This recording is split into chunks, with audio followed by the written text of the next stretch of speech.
Ciudad de Seattle, Estado de Washington, Estados Unidos. Fecha 27 de noviembre de 1942. Nace un varón en el seno de una familia afroamericana con descendencia cherokee, hijo de Al y Lucille. Fue el primero de 5 hermanos. Hacía su entrada al mundo de los vivos, una leyenda de la guitarra y del rock. Nacía el gran Jimi Hendrix. Bienvenidos a su cuento. Considerado el mejor guitarrista de todos los tiempos, no solo por su don y sus habilidades sobrenaturales para tocar la guitarra eléctrica, sino también por la innovación que representó para su época el uso y sonido único que él creó con su guitarra.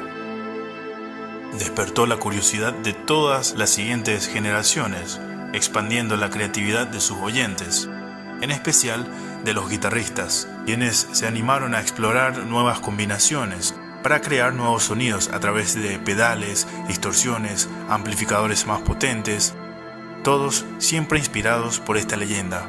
Sin dudas, sin él, el rock no hubiera sido lo que alcanzó a ser, pero basta de preámbulos, pasemos a sus primeros años de vida.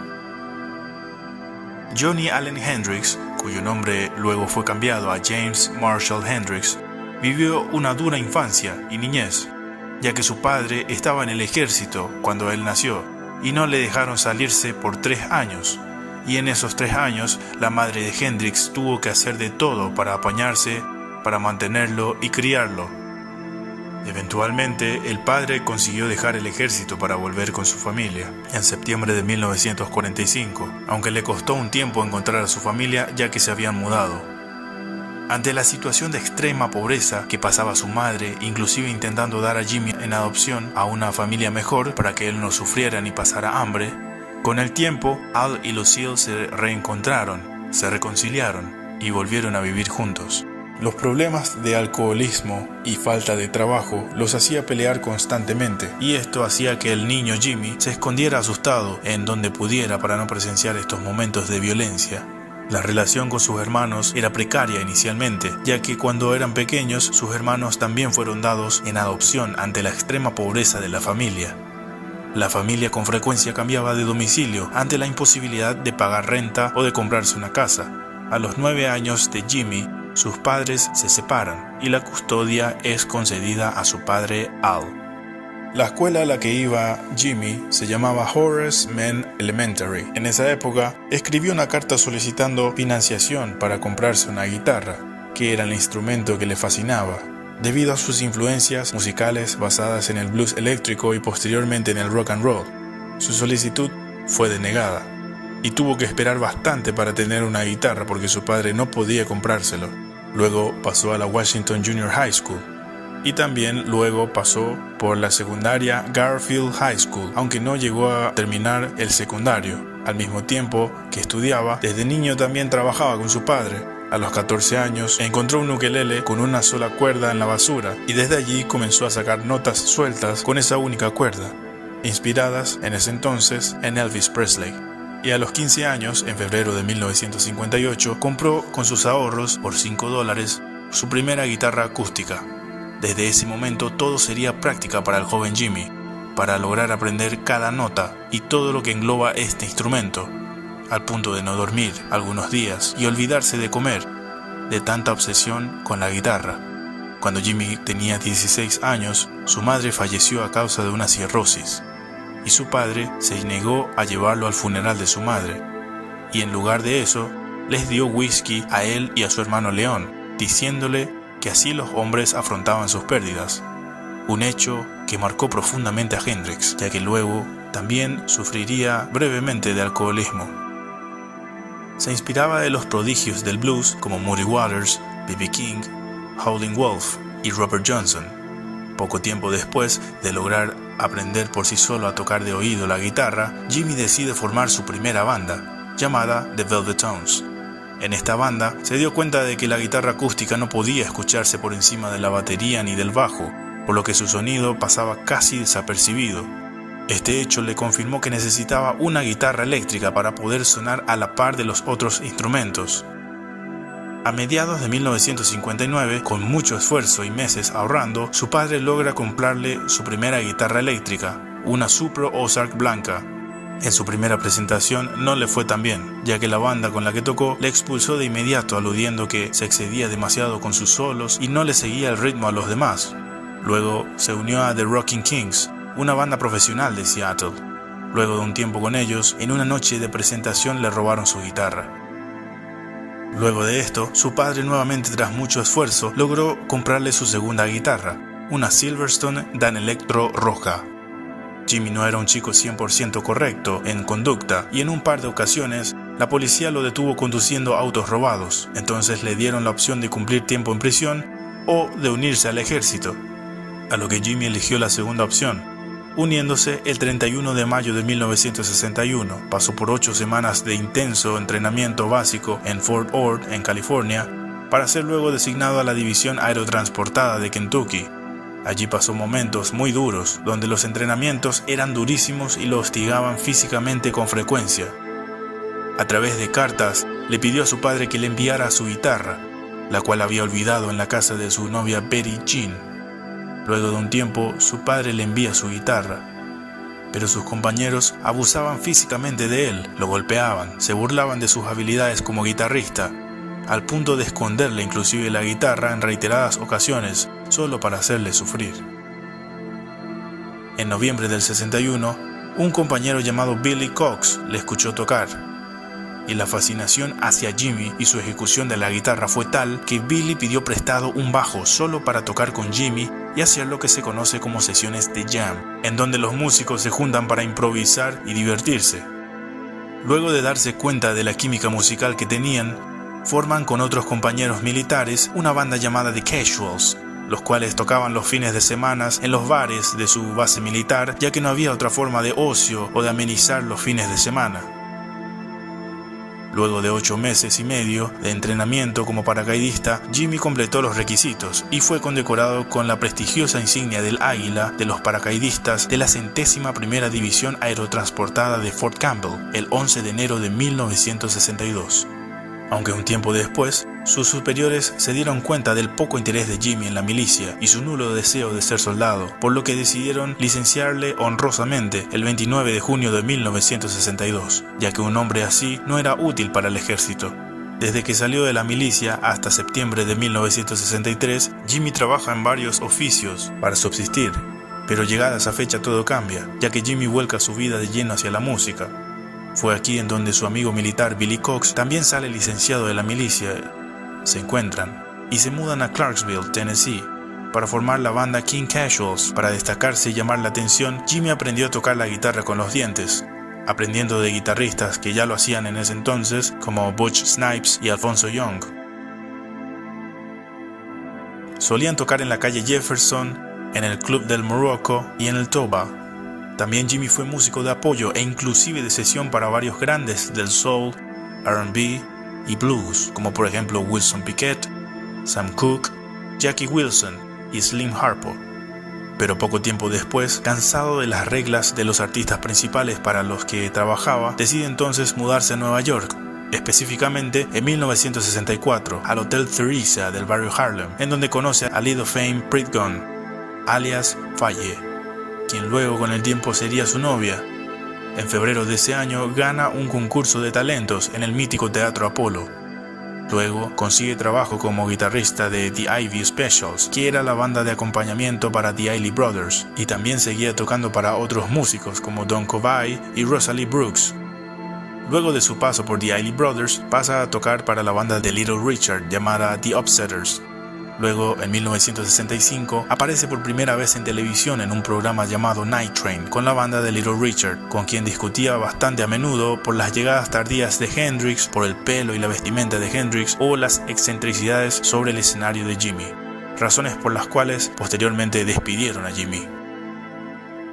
Vuelve un tiempo a The Isley Brothers, donde graba unas canciones, pero más tarde en 1965 se une a la banda de Curtis Knight and the Squires. Con ellos se mantuvo trabajando por 8 meses y en ese interín alternaba también su tiempo con otra banda que se llamó Joey D and the Starleaders. Al vivir todas estas experiencias laborales se siente limitado y siente la necesidad de subir al siguiente nivel como artista, crear su propio proyecto. por lo que en 1966 se muda al barrio de Greenwich Village, en Manhattan, barrio en el que había una escena musical en apogeo. Consigue trabajo como artista habitual en el Café Wha y forma su propia banda llamada Jimmy James and the Blue Flames, con quienes no solo tocó en el Café Wha, sino también en otros cafés, bares, salones y teatros.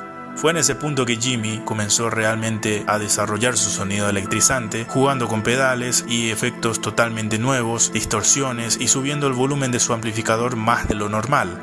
Aunque tuvo pequeños problemas para sobrevivir solo de lo que ganaba con su banda, Jimmy tuvo que volver a trabajar para otras bandas, así que vuelve con Curtis Knight and the Squires y tocan en el legendario Cheetah Club. Y en una de esas actuaciones en este club conoce a la novia de Keith Richards, llamada Linda Keith, con quien entabló una amistad. Posteriormente, Chas Chandler, ex bajista de The Animals, dejó su banda y buscaba ser manager de artistas. Y estaba buscando talentos, así que viaja de Londres a Nueva York a examinar la escena musical que había y ver qué podía encontrar. Grande fue su sorpresa cuando entró al Café Wha y escuchó tocar a Jimmy. De inmediato Chandler le ofreció un contrato de representación y llevarlo a Londres para que se presente en la meca del rock en aquel entonces, y Jimmy acepta ambas ofertas. Así que hizo maletas y viajaron el 24 de septiembre de 1966. El mismo día de su llegada, Jimmy ya realizó su primer concierto en un club llamado The Scotch of St. James, y en ese mismo día conoce a Cathy Etchingham, con quien luego estuvo de novio por 2 años y medio. A ella le había confesado que de niño fue abusado sexualmente por un militar norteamericano amigo de su padre, sin que nadie se enterara, lo que reprimió y sufrió él solo en silencio durante todos esos años. Luego Chandler se encargó de buscar nuevos integrantes que combinaran con el estilo de tocar de Jimmy. Jimmy conoció a un guitarrista interesante que sabía mucho sobre el blues norteamericano y que tocaba bastante bien, pero Jimmy le ofreció el puesto de bajista por si le interesaba, y este de igual forma accedió y aceptó. El nombre de este individuo era Noel Redding. Luego Chandler consigue un contacto de un baterista que justamente había quedado desempleado y le propone ensayar con Jimmy y Noel para ver si le interesaba el puesto. Este accede y se une a la banda. Este baterista se llama Mitch Mitchell. Quedando así completa la formación de la banda, necesitaban un nombre. Entonces Chandler le aconseja a Jimmy cambiar la forma de escribir artísticamente su nombre a una forma más exótica. Entonces pasa a deletrearse J-I-M-I, con lo que también quedó definido el nombre, The Jimi Hendrix Experience. El 1 de octubre de 1966, Jimmy asiste a un concierto de Cream, en donde conoce a Eric Clapton, quien lo invita a subir al escenario a tocar un par de temas con la banda, para improvisar, algo que Eric Clapton luego describió como algo que nunca vio en su vida. Vieron todos sus trucos: lanzarse por los suelos, tocar con los dientes, pasarse la guitarra alrededor de la cintura, mientras que la velocidad a la que tocaba era tanta que no podían seguirle el ritmo. Tocó un cover de la canción Killing Floor de Howlin' Wolf, y tanto el público como los miembros de Cream quedaron boquiabiertos. La vida de los presentes aquella noche nunca volvió a ser la misma. Habían sido testigos de la magia de Hendrix en vivo y en directo, uno de los primeros vestigios de genialidad de Jimmy. A mediados de 1966, Chandler les consigue ser teloneros de la leyenda del rock francés Johnny Hallyday durante su tour por Francia, y algunos shows propios para algunos lugares de Francia, en donde el público quedaba fascinado por Hendrix y aquel power trio, recibiendo inclusive una ovación de 15 minutos en el majestuoso Teatro Olympia de París. A fines de octubre, los representantes de la banda The Who firman con Jimmy y su banda un contrato de grabación para su nuevo sello llamado Track Records, en donde graban sencillos como Hey Joe y Stone Free. Era tanto el fenómeno que despertó Jimmy en Londres que todos los grandes querían ir a verlo tocar. Nombres como Eric Clapton, John Lennon, Jeff Beck, Pete Townshend, Mick Jagger, Paul McCartney, Brian Jones, Kevin Ayers y Keith Richards, y otras tantas estrellas de rock quedaban fascinados por la electrizante forma de tocar de Jimmy y sus habilidades descomunales. Definitivamente influenció de sobremanera a todos los guitarristas importantes de aquella época, tanto de Londres como de Estados Unidos, y con el correr de las décadas su música llegaría al mundo entero. La prensa se hizo eco de este nuevo chico americano que estaba revolucionando las calles de Londres con su ritmo frenético, su poderosa guitarra, su exótica forma de vestir, sus habilidades que parecían descender del mismo cielo. Una tapa en la revista musical Record Mirror lo bautizó con 2 palabras: Señor Fenómeno. Y eso mismo era Hendrix en aquel momento, un auténtico fenómeno, revolucionario como pocos y potente que siempre buscaba más y más. Y ese insaciable sed de alcanzar nuevos niveles en la forma de tocar la guitarra fue lo que el mundo reconoció en sus ojos cada vez que lo veían tocar. Posteriormente también graba un nuevo hit llamado Purple Haze, una de sus canciones más conocidas, como también la canción The Wind Cries Mary. El 31 de marzo de 1967 ocurriría otro hito en la carrera de Hendrix: la guitarra en llamas. Hendrix y Chandler charlaban sobre algunas formas de llamar la atención del público durante el show, y un periodista amigo de Chandler, que estaba presente allí también, hace el siguiente comentario: Jimmy, es una pena que no puedas encender la guitarra en llamas.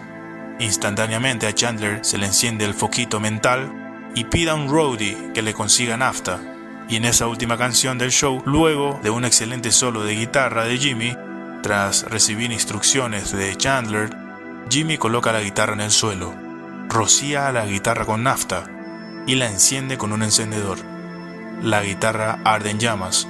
El público quedó anonadado. Los periodistas no creían lo que veían. Fue tapa en todos los diarios al día siguiente con el título Black Elvis. Finalmente, luego de muchos meses de trabajo y grabación de varias canciones, la banda saca el 12 de mayo de 1967 su álbum debut llamado Are You Experienced, un relativo éxito en el Reino Unido. Permaneció 33 semanas en el ranking musical británico, llegando a mantenerse varias semanas en el puesto número 2, solo superado por un disco. Ese disco era el Sgt. Pepper de los Beatles. Lo curioso de esta conexión es que en un show el 4 de junio de ese año, Jimmy, en homenaje a los Beatles, abre su show en el Teatro Saville con su versión de la canción Sgt. Pepper, con McCartney y Harrison en primera fila del público, algo que McCartney describió luego como uno de los honores más grandes de su vida. El mismo álbum debut fue lanzado en Estados Unidos en agosto de ese año, alcanzando el 5º puesto del Billboard 200. Este álbum debut es hasta el día de hoy el que contiene más hits de Hendrix. Aunque fue su álbum debut, es su obra más conocida entre sus fans, porque después de este disco, el mundo del rock nunca volvió a ser el mismo. El disco había cambiado la forma de tocar la guitarra en todos los guitarristas que habían escuchado a Hendrix en ese disco. Está catalogado mundialmente como uno de los mejores discos de rock de todos los tiempos. Posteriormente, un nuevo hito en la carrera de Hendrix. Paul McCartney recomienda a los organizadores de un ambicioso festival de música a la que consideraba como la banda que sencillamente no podía faltar. Esa banda era The Jimi Hendrix Experience. Y el festival era el Monterey Pop Festival. Llevada a cabo el 18 de junio de 1967 y presentados por el guitarrista de los Rolling Stones, Brian Jones, con la apertura de "Este es el mejor guitarrista que he escuchado jamás en mi vida". Se abre el telón. Aparece Jimmy por primera vez en Estados Unidos durante su fase de estrellato, con el vestuario más exótico que se puedan imaginar, y su guitarra, listos para hacer magia y un show histórico al lado de The Experience. Desde ese día, se convierte no solo en un ícono del rock, sino un ícono de la comunidad afroamericana. El set de ese día incluía no solo las canciones de la banda como Hey Joe, Foxy Lady, Can You See Me, The Wind Cries Mary y Purple Haze, sino también de artistas que la banda admiraba como Rock Me Baby de B.B. King, Wild Thing de Chip Taylor, Like a Rolling Stone de Bob Dylan. En la última canción, luego del solo de guitarra, nuevamente Jimmy destroza e incendia su guitarra, en un arrebato de pura adrenalina, en lo que él describe como un sacrificio. En la primera fila, un joven de 17 años llamado Ed Karaev tenía una cámara de fotos. Con el rollo fotográfico casi lleno, solo le quedaba espacio para una foto. Fotografía a Hendrix, incendiando su guitarra, sin saber que esta foto, con los años, recorrería el mundo entero y se convertiría en una de las fotos más icónicas y legendarias en la historia del rock and roll. Los Angeles Times, el periódico más importante de California, definió aquella presentación como un hecho trascendental, algo no solo inolvidable, sino que en aquel día Jimi Hendrix pasó de ser un hombre a convertirse en una leyenda viviente sobre la tierra. Posteriormente a esa presentación, la banda tiene 5 shows en el icónico Auditorio Fillmore en San Francisco, junto a 2 grandes bandas norteamericanas del momento. Primero, la de Janis Joplin, llamada Big Brother and the Holding Company, y segundo, Jefferson Airplane. Luego de varios shows por diferentes ciudades, la banda se centra en su siguiente disco, que se llamó Axis, Bold as Love. Este disco ya era más ambicioso y con innovadoras técnicas de grabación, como el feedback en el sistema de micrófono, el método panning con su sonido envolvente que sale de la guitarra, el phasing en estéreo sobre los 2 canales de salidas, arpegios y movimientos contrarios en la ejecución de la guitarra usando trémolos. Jimi se había olvidado la cinta del lado A, masterizada, en el asiento trasero de un taxi en Londres. Nunca la pudieron recuperar. Nunca más lograron hallar esa cinta, y a contrarreloj se pusieron a regrabar lo que recordaban de las canciones. El disco no quedó tan bien como el original, y siempre Jimi decía que con una semana más de tiempo hubiesen logrado regrabarlas tal cual eran, con exactitud, pero lo hicieron todo en un solo día sin descanso para cumplir a tiempo con la fecha estipulada en el contrato de grabación. El álbum se publicó el 1 de diciembre de 1967 en Reino Unido, y a inicios del año siguiente en Estados Unidos, con muy buenas ventas en ambas partes. Este disco marcó también el inicio de un Jimi más involucrado en la producción y construcción de las canciones, lo que comenzó a crear diferencias con Chas Chandler, quien hasta el momento se encargaba de la producción. Para el tercer álbum de la banda, llamada Electric Ladyland, Chas Chandler estuvo como productor, aunque cada vez se sentía más frustrado con Hendrix, quien se había convertido en un perfeccionista, a quien le gustaba repetir una y otra vez la misma toma para luego decidir la que más le gustaba. La gota que colmó el vaso fue la informalidad de Hendrix, que invitaba a muchos de sus amigos al estudio de grabación, llenando el lugar de gente extraña, lo que terminó de enojar a Chas Chandler, mientras que el bajista Noel Redding tenía otro proyecto al mismo tiempo que le impedía cumplir con The Experience, por lo que Jimi terminó grabando hasta los bajos de varias canciones del disco, y el cual contó con varios artistas invitados como Jack Cassidy de Jefferson Airplane y Steve Winwood de Traffic. El disco se lanzó el 25 de octubre de 1968, el cual alcanzó el primer lugar en ventas y rankings musicales en Estados Unidos. Contenía como sencillo el cover de All Along the Watchtower de Bob Dylan y la canción Burning of the Midnight Lamp del mismo álbum. Esta canción fue la primera de la historia en usar el efecto del pedal wah-wah, algo que luego sería muy característico de Hendrix. La canción se comenzó a grabar en 1967, pero tardó muchos meses en finalizarse, por lo que fue incluida en el álbum Electric Ladyland, siendo uno de sus grandes hits. Para los críticos y entendidos del rock, este fue el álbum que definitivamente coronó las ambiciones de Hendrix como guitarrista virtuoso y productor, que lo consagró definitivamente como el dios de la guitarra eléctrica. En 1968, Jimi también compró un club nocturno en Greenwich Village, pero en lugar de reabrirlo lo mandó modificar y reconstruir para convertirlo en su propio estudio de grabación, que terminaría usando poco. Luego la banda se presentó por varios lugares, incluyendo la primera edición del Gran Festival de la Isla White. También pasaron en ese mismo tour por Escandinavia, Alemania y Francia, siendo sus últimas presentaciones por Europa en el Royal Albert Hall, que llenaron en sus 2 fechas, que fueron el 18 y 24 de febrero de 1969. Ya en todo ese año, la frustración y diferencias entre Jimi y Redding iban aumentando. Ambos estaban cansados el uno del otro, y Noel finalmente abandonó el grupo en marzo, aunque se juntaron para un último concierto en junio en el Denver Pop Festival. Pero de todas formas, ya era tarde. Era una época muy conflictiva en la vida de estos jóvenes. Cada uno tomó su camino.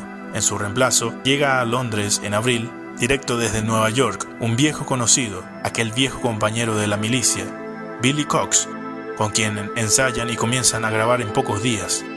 La química musical seguía ahí. Para el año 1969, Jimi Hendrix no solo era uno de los íconos más importantes del rock, sino también que ya era el músico de rock mejor pagado del planeta. Fue la atracción principal de un nuevo hito en su carrera, uno de los más recordados por el mundo del rock. Ese hito era la primera edición del mítico Festival de Woodstock, que duró 3 días y albergó a 400.000 personas. Llega el día de su presentación. Jimi decide pasar su show para la mañana del último día. Llega el día de su presentación. Luego de estar 3 días consecutivos sin dormir, Jimi y su banda aparecen en el escenario. Son las 8 de la mañana, Hendrix vistiendo un saco blanco con flecos azules, una bandana en la cabeza y sus jeans azules. Tocan el set usual de Hendrix, pero Jimi, de forma improvisada, le agrega una versión del himno nacional norteamericano, con feedback y distorsión. Esa presentación es una de las más míticas y recordadas de Hendrix, y fue catalogado por los editores de la revista Guitar World como la mejor presentación en vivo de todos los tiempos. El New York Post lo describió como el mejor momento del festival y uno de los más inolvidables del rock. Termina el show. Hendrix, tras bambalinas, se desmaya de cansancio. Su cuerpo le pide a gritos un descanso después de días tan desenfrenados de alcohol, fiesta y drogas. Hendrix se va a dormir, con la tarea cumplida, con la misión cumplida, de inmortalizarse una vez más a través de su magia y su guitarra, agrandando aún más su leyenda. Luego de esto, Jimi forma una nueva banda, Band of Gypsys, al lado de su fiel compañero Billy Cox y el baterista Buddy Miles, con quienes grabó conciertos en vivo. Esta banda tenía un sonido más funk, soul y jazz, todos estos ritmos fusionados con el rock. Recibiendo buenas críticas por el sonido que lograron, la canción más importante que grabaron en este proceso fue Machine Gun. En esos conciertos, Jimi seguía demostrando por qué era considerado el dios de la guitarra. Con su guitarra era capaz hasta de recrear sonidos de guerra, lo cual era bastante complicado e inusual. El único álbum que lograron sacar de estas presentaciones se llamó Band of Gypsys. Se publicó en abril de 1970. Luego la banda atravesó periodos de desencuentros y por sobre todo comenzaba a afectar gravemente al ambiente. El alcoholismo y uso de drogas de Hendrix y Cox eran costumbres que ellos no permitían que interfirieran en sus carreras. Pero en este punto Jimi toma malas decisiones. Abusa diariamente no solo del alcohol, sino también del cannabis, de la cocaína, LSD, anfetaminas, heroína y de todo lo que le ofrecieran.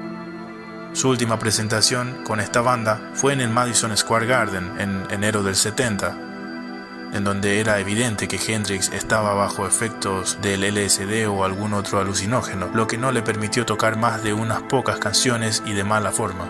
Este fue el fin de la banda. Se intentó reunir de vuelta a The Jimi Hendrix Experience, pero Hendrix decidió que Billy Cox se mantendría en el bajo y que no había espacio para Noel Redding. Pasaron a llamarse The Cry of Love.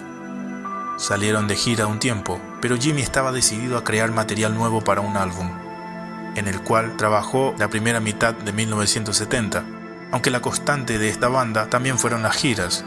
Tocaron varias presentaciones como en el LA Forum, el setlist incluía canciones viejas de Hendrix y sus bandas, y finalmente tocó el concierto más multitudinario de su carrera en esa gira, en el Día de la Independencia, el 4 de julio de 1970, en el Atlanta International Pop Festival, ante unas 500.000 personas. La gira por Estados Unidos tuvo 32 shows, siendo la última en Hawái el 1 de agosto de 1970. Cuando comenzó la parte europea de la gira, Jimi estaba exhausto de la gira y solo deseaba volver a su estudio de grabación para concentrarse en nuevas composiciones. En una presentación por Dinamarca, después de tocar solo 3 canciones, dijo al público: "Llevo muerto mucho tiempo". Y nadie comprendió en ese momento lo exhausto que estaba Jimi Hendrix de la vida que llevaba, sin descanso. El último concierto oficial fue en Fehmarn, Alemania. Luego suspendieron la gira y regresaron a Londres. Pero Billy Cox decidió volver al hogar de sus padres en Pensilvania, ya que sufría graves episodios de paranoia a causa del consumo excesivo de LSD y necesitaba desintoxicarse. Jimmy viaja brevemente a Nueva York, en donde toca como acompañamiento en varios cafés, en presentaciones pequeñas de amigos suyos, en donde se lo veía ya muy apagado y deprimido. Su consumo de alcohol y drogas siempre lo ponían de mal humor y violento en muchas ocasiones, y salía a su lado oscuro, reprimido, a causa de la dura infancia que vivió.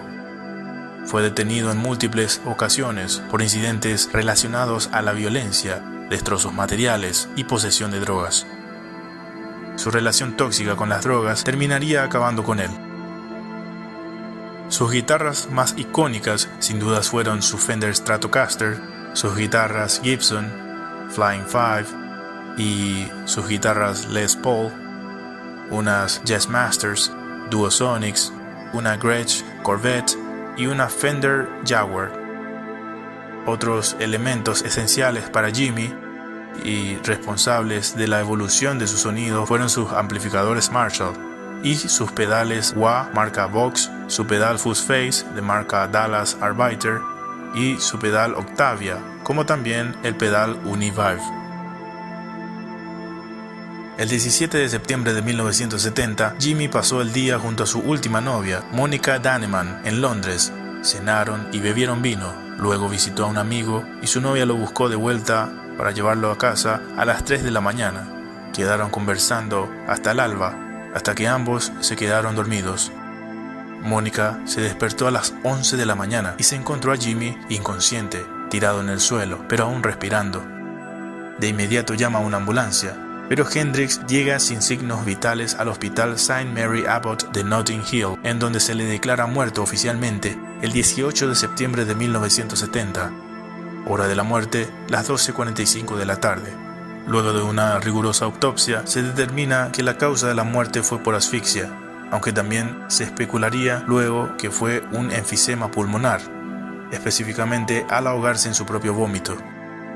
Lo que causó este episodio fue la sobredosis de barbitúricos, específicamente la ingestión de 7 de sus pastillas recetadas, llamadas Vesparax, equivalente a 18 veces más la dosis recomendada. Su cuerpo fue embalsamado y enviado a su natal Seattle. Fue enterrado el 1 de octubre de 1970 junto a la tumba de su madre en el cementerio Greenwood de Renton, Washington, un lugar a 21 kilómetros al sureste de Seattle. Falleció a los 27 años de edad, uniéndose al mito del Club de los 27. Tuvo un ascenso meteórico y comparable con pocas bandas. Vivió de manera frenética. Su banda The Jimi Hendrix Experience ingresó al Salón de la Fama del Rock en Cleveland, Ohio, en 1992 y en el Salón de la Fama de la Música del Reino Unido en el año 2005. Dejó su huella imborrable en la historia del rock y de la música. A pesar de tener una vida tan corta, logró todo lo que muchos no lograron en toda una larga vida. Sigue siendo considerado el dios de la guitarra eléctrica, el número 1 sin mucha discusión. Fue un revolucionario, un innovador, un visionario, un chico de Seattle que deseaba salir de la pobreza extrema a través de su arte, de su sonido, de su música y crear un camino en el cual logre encontrar la felicidad. Sin imaginarse todo lo que lograría en tan poco tiempo, logró tocar el cielo con su guitarra, pero acabó cayendo muy pero muy temprano. Pero si de algo estoy seguro, es que Jimi Hendrix nunca será olvidado y su leyenda seguirá viva por siempre, tan viva como hoy. Así fue él. Así fue el cuento de Jimi Hendrix. Pero una vez más quiero pedirles que no me tomen todo tan en serio. Al fin y al cabo, estos siempre son solo puros cuentos.